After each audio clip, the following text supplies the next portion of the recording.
Well, welcome viewers. Dr. Jason W. Morrison, theologist, New South Wales, Australia, and I've decided to, as far as I can, rerun the Australian Royal Commission videos on the channel. I just don't want people to forget what happened back there. Obviously, the Jehovah Witnesses are pretty ignorant of the Australian Royal Commission. So I'm going to do everything I can to try and run these videos. It's going to be lengthy, but I want to open it with Barbara Anderson's Watchtower documents. I'll put the link below. The Australian Royal Commission by Barbara Anderson. An Australian Royal Commission held formal public hearings to examine evidence about child sexual abuse within religious and charitable organisations in that country, in Australia, in my country. There are over 30 of these ongoing investigations involving a large number of religions and charities. Each public hearing examined a number of individual case studies involving different public and private organisations. Jehovah Witnesses were among the religious organisations being investigated. The Commission wanted to know specifically how Jehovah Witnesses and the Watchtower Society responded to allegations of child abuse involving members of their congregations. In 2015, the Royal Commission's public hearings involving Jehovah Witnesses were scheduled and heard in Sydney starting on Monday, July the 27th, and continued through to August 14th, 2015.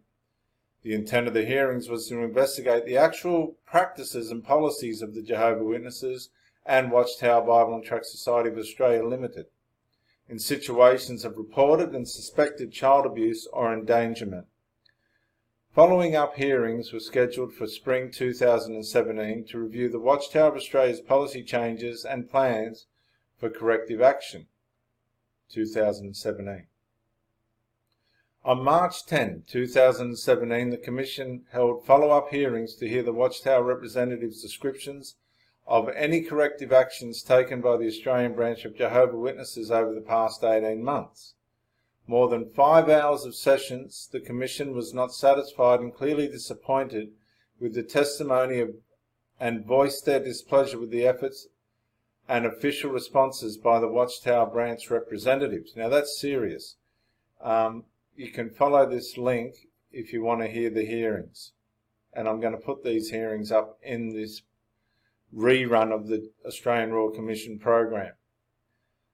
The scope and purpose of the hearings were to inquire into the experiences of survivors of child sexual abuse within the Jehovah Witness Church in Australia, the response of the Jehovah Witness Church and the Watchtower Bible and Tract Society of Australia Limited to allegations, reports or complaints of child sexual abuse within the church, the systems, policies and procedures in place within the Jehovah Witnesses Church and the Watchtower Bible and Tract Society of Australia Limited for raising and responding to allegations of or concerns about child sexual abuse within the church, and the systems, policies and procedures in place within the Jehovah Witness Church and the Watchtower Bible and Tract Society of Australia Limited to prevent child sexual abuse within the church.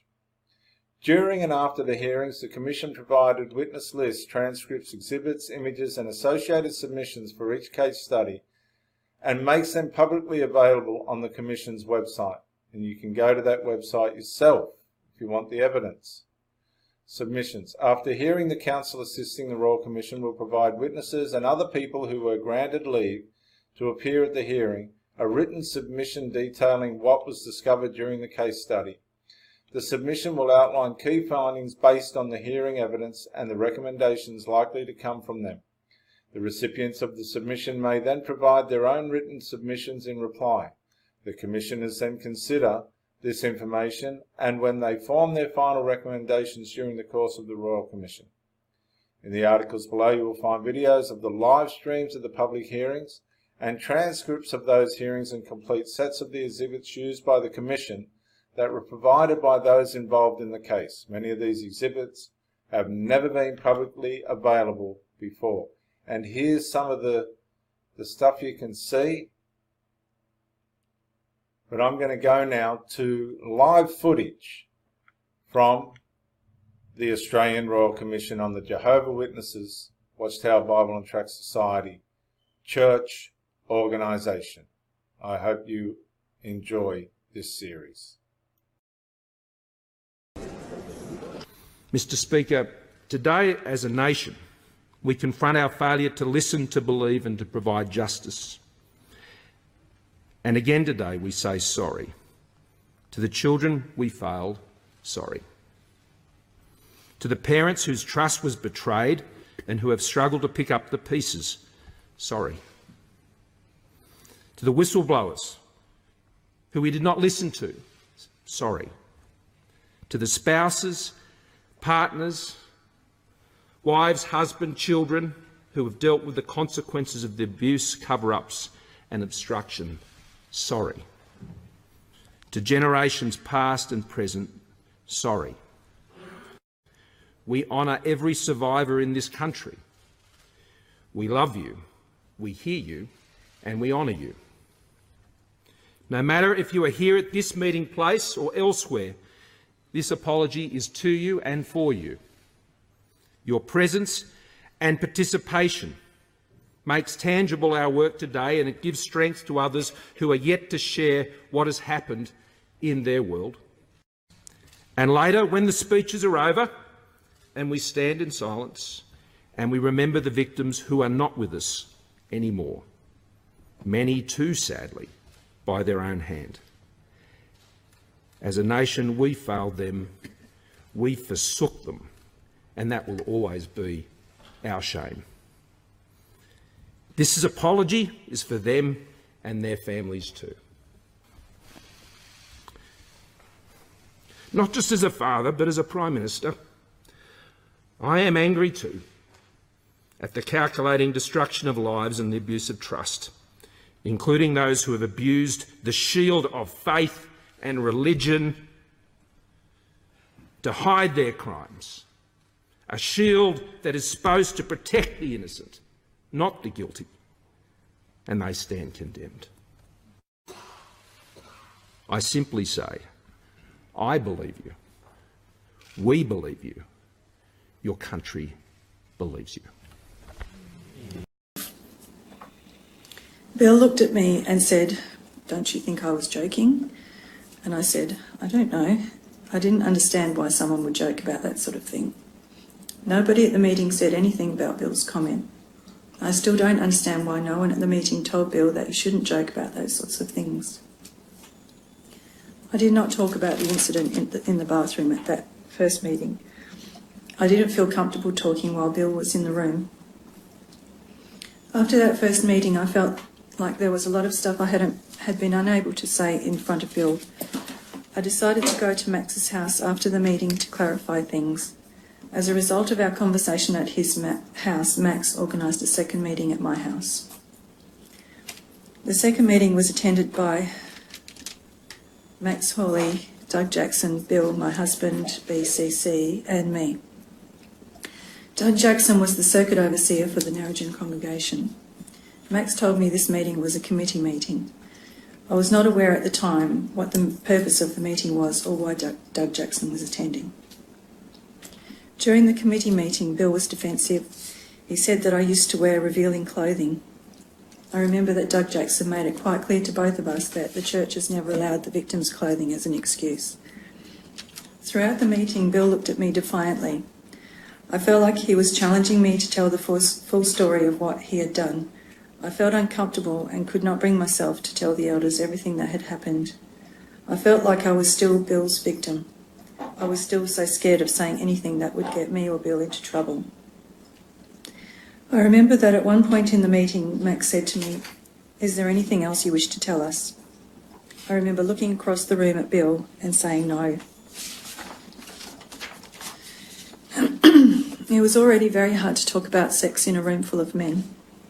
It was especially hard to talk about what Bill had done to me while he was sitting there in front of me. I didn't feel like it was a safe environment, and I was scared of what the consequences would be if I told the whole truth. Perhaps if a sister who I was comfortable with had been there too, it might have been easier. At the end of the meeting, the elders asked Bill to say something to me, so he said, "I'm sorry." I took that to mean that he was sorry for everything that had happened, although his demeanour was not in any way remorseful, and I could tell that he wasn't sorry. Nobody explained to me what the outcome of the meeting was or if anything would happen to Bill as a result of what I had reported. After the meeting, Doug Jackson gave me a magazine article that had been published by the Watchtower a few years before. He encouraged me to read through it. The article was about child sexual abuse. At the time, I don't think I had thought of what had happened to me as child sexual abuse because Bill hadn't had sex with me. But reading that article made me realise that what happened to me was child sexual abuse. I don't remember discussing contacting the police with anybody at that time either, before or after the committee meeting. Not long after the committee meeting, Bronwyn Neal rang me and asked me about my conversation with BCF.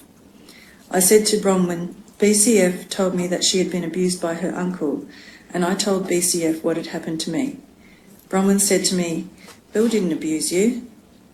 I got scared, so I said to Bronwyn, I didn't actually say that. What I told Bronwyn was true. I had never actually used the word abuse when I spoke to BCF or during my discussions with elders, as I hadn't understood at the time that I had been abused. As soon as I got off the phone to Bronwyn, I rang Max Hawley to tell him about what Bronwyn had said to me. He told me that he'd sorted out. Later that day, Max rang me back and said to me, BCB, the Neals have asked that you not tell any more people about Bill out of respect for the family. I respected Max and did as I was told.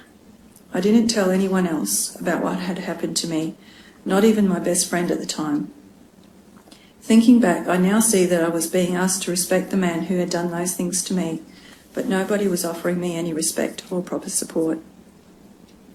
A few weeks after the committee meeting, the elders announced to the congregation that Bill had stepped down as an elder. I was sitting in the congregation at the time. The elders did not announce to the congregation why Bill was standing down.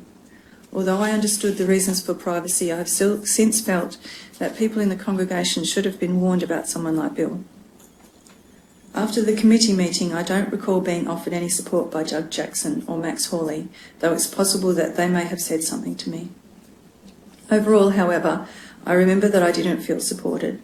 No one in the congregation talked to me about what had happened to me, and Bill's wife, Bronwyn, ignored me for some time. This was especially hard because I loved Bronwyn like a mother. Even though I had reported what Bill had done, I was still expected to attend book study meetings that were being held at the Neals' house. I continued to see Bill several times a week at congregational meetings and at annual district conventions. Everything just seemed to carry on as normal, but I felt physically sick every time I saw Bill.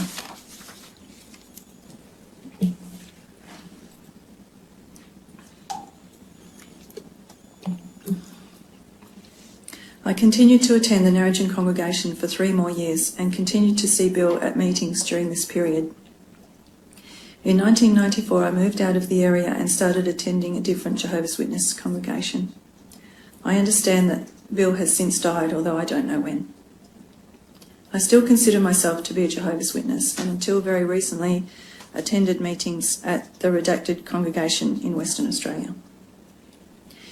In or around December 2012, I provided a written statement to 2 elders in the Redacted congregation. Their names are Joe Bellow and David Wood. The statement summarised Bill's sexual abuse of me. I provided Joe and David with my statement as I thought that others might have also been abused by Bill and that my statement might be able to help support their cases. In or around July 2014, Joe Bellow came to visit BCC and me at my house on an unrelated matter. During this visit, I raised the subject of Bill's sexual abuse of me and told Joe that I was considering reporting my story to the Royal Commission. Around the same time, Joe Bellow rang and had a conversation with BCC on the phone. During the conversation, Joe said to BCC, "You should ask BCB if she really wants to drag Jehovah's name through the mud." When BCC told me what Joe had said, I felt upset. It was not me that gave Jehovah a bad name, it was Bill. For some time after the visit from Joe Bellow, I was quite upset. My mother encouraged me to write down my feelings. So I wrote a note recording my feelings at the time about Bill's sexual abuse of me, the response of the elders at Narrogin congregation, the response of the elders at the Redacted congregation, and my reasons for reporting my story to the Royal Commission. Sometime after, my mother handed this note to David Wood, one of the elders in the redacted congregation. The handwritten note is at WAT.0001.002.0497. In around September 2014, I contacted the Royal Commission and reported my story. I have huge feelings of guilt about coming forward with my story. I feel as though I am betraying the Jehovah's Witnesses and bringing reproach onto them. When I speak to officers at the Royal Commission, my chest gets tight. I have heart palpitations and I have difficulty breathing because of my anxiety about the betrayal. Since reporting my story to the Royal Commission, I have stopped attending meetings at redacted congregation. I am sad about this because it means that I no longer see a lot of my friends from the congregation. Telling my story to the Royal Commission has brought up a lot of feelings of anger in relation to what Bill did to me and the way I have been treated by the Jehovah's Witnesses.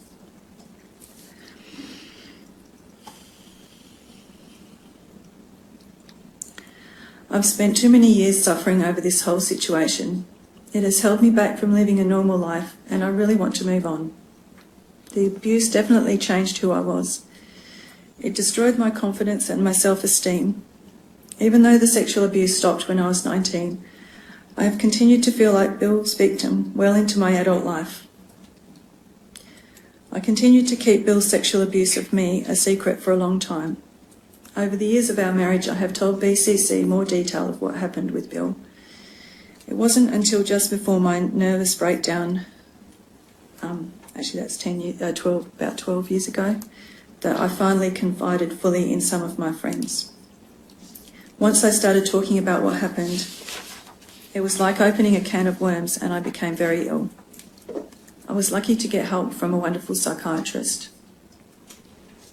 I've had a lot of therapy to address what Bill did to me, but I still have trouble feeling a sense of closure about what happened. I still feel that Bill was never made to face any consequences for what he did to me. I felt like Bill's position as an elder contributed to his power over me. I now think that I was brainwashed into thinking that speaking to people outside the church or to the worldly people would bring reproach upon Jehovah's name. I think that had I been allowed to speak to other non-Jehovah's Witness children at school, maybe someone might have reported what happened to me and I wouldn't have become the victim that I feel I am now. As Bill is now dead, I don't have to worry about seeing him at Jehovah's Witnesses conventions anymore. I still struggle with my thoughts and feelings about the abuse, but I have an amazing group of spiritual sisters and friends, as well as my lovely husband BCC and my two beautiful daughters. I would like to see a number of things change in the way that the Jehovah's Witnesses deal with child sexual abuse. First of all, I would like the Jehovah's Witnesses to take allegations of child abuse more seriously and report them to the police. I also think that those victims that are brave enough to report to elders should be properly supported and protected. I definitely did not feel protected when I disclosed my abuse to Max Hawley and Doug Jackson in 1991. I found the experience of reporting my abuse to a room full of men, including the man who had abused me, very distressing.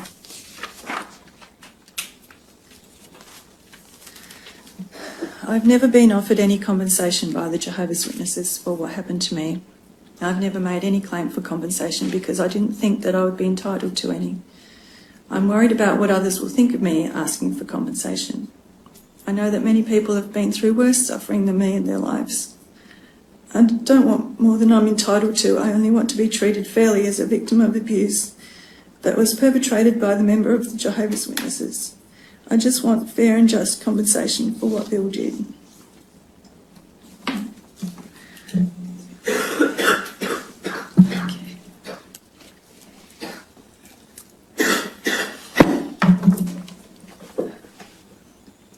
Thank you. I do have a few questions I want to ask by way of clarification or elaboration. You speak in paragraph 12 of your statement, and perhaps that can come up on the screen.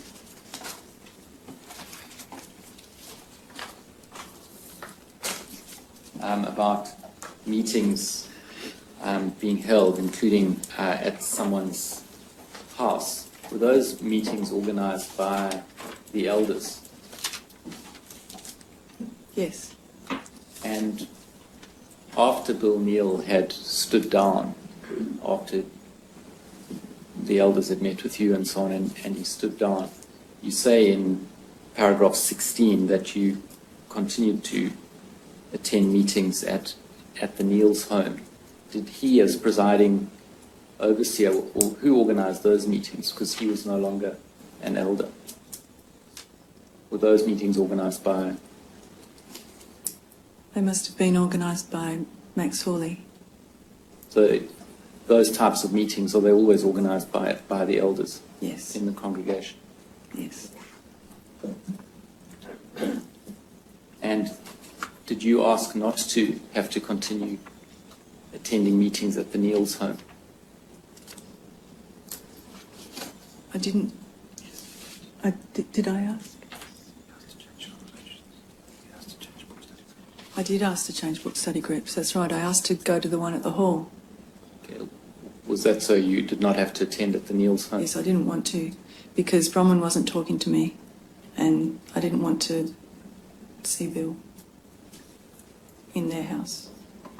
And who did you ask that of?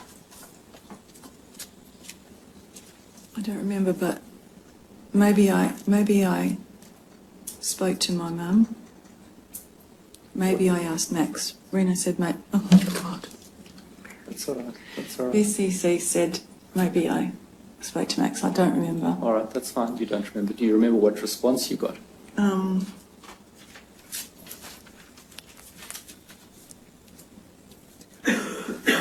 I was just told that I had to go there. All right. If we scroll up to 17 on the statement.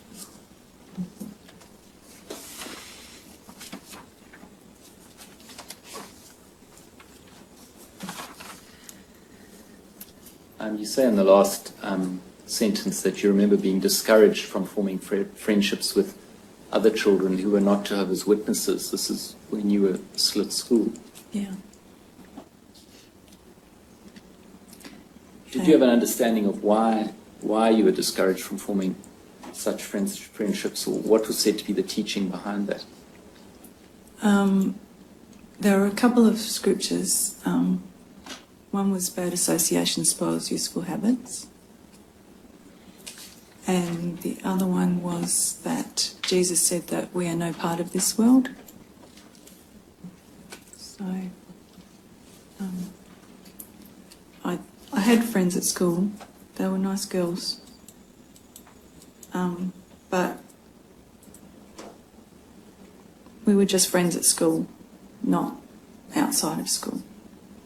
And in what you were taught as a young girl growing up in the Jehovah's Witness church, were you taught anything about the police or how to view or understand the police and their role? No, I don't remember anything specifically being said about the police. You say in paragraph 30, perhaps we can go to that.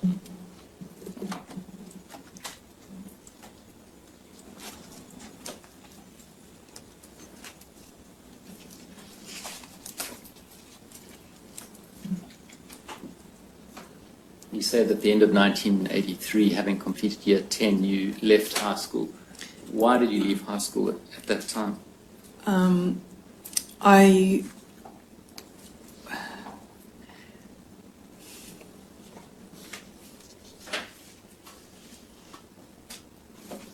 The Neals didn't encourage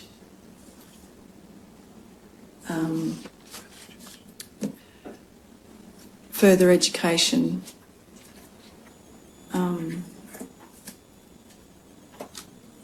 And they encouraged us to either get married and have children or to pioneer, which is preach full time. And so I didn't really consider doing TAE as it was in those days.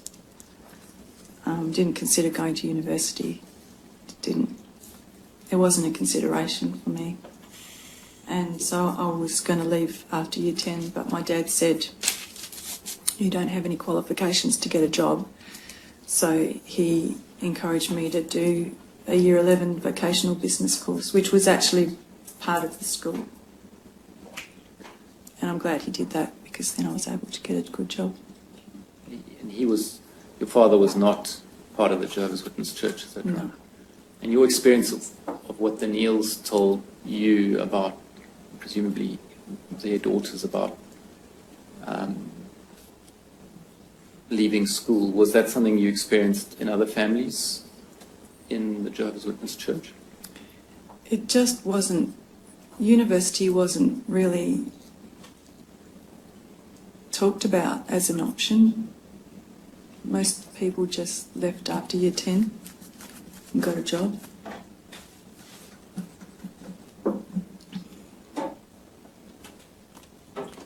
We could look at your paragraph 73.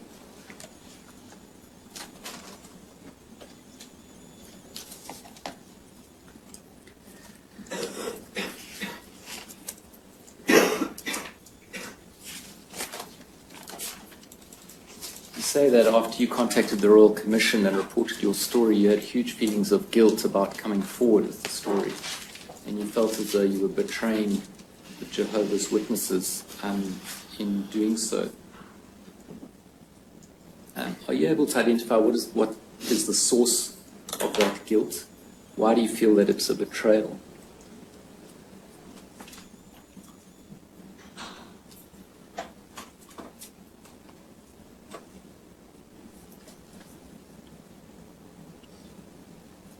Because it's an ugly story, and it doesn't portray them in a very good light, like the people who dealt with the brothers who dealt with my situation. And I feel like I do feel like I'm dragging Jehovah's name through the mud.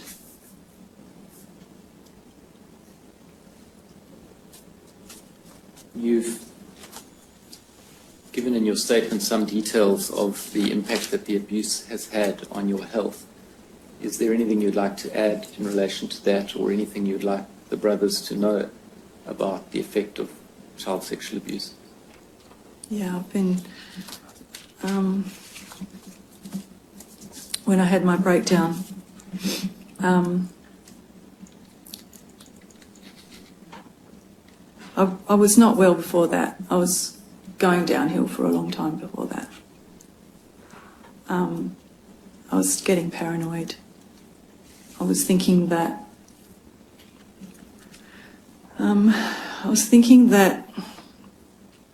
people at school, when I dropped the kids off at school, I was thinking that they were all talking about me and judging me. I was thinking that the neighbours were all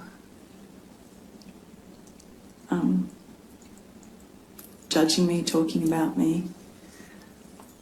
One morning, the lawnmower man came to mow the lawns, and I thought he was going around to all the doors and windows and deliberately trying to scare me. And I went into the games room with the kids and hid behind the doll's house, and I said to them, "Don't let him see me." And they were laughing at me and going, "What's wrong with you, Mummy?"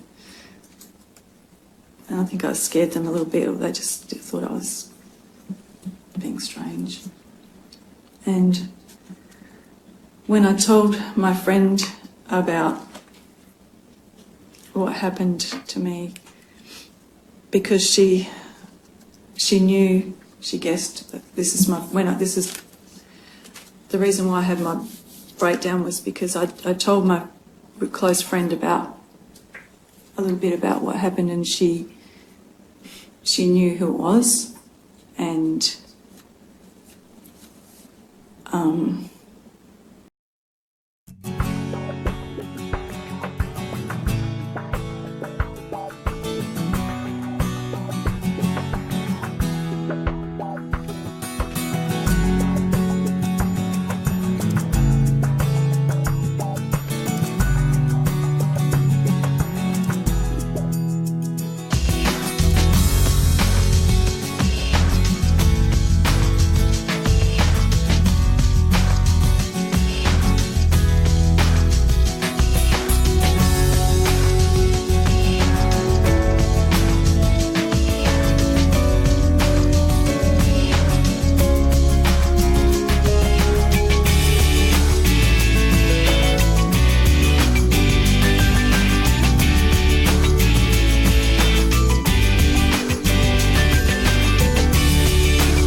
Yeah, Dr. Jason Morrison, theologist again. I just want to say thank you for watching the videos, and I hope you got plenty of self-rediscovery and freedom out of it. If you watched it on YouTube, please share or like, maybe even comment. If you watched it on Facebook, like, comment, share. But most of all, get out and live. This isn't a rehearsal. You've got a one-off life. Don't let your loyalty and your faithfulness blind you to the life that you should be experiencing. Till the next video, thank you for watching, and bye for now.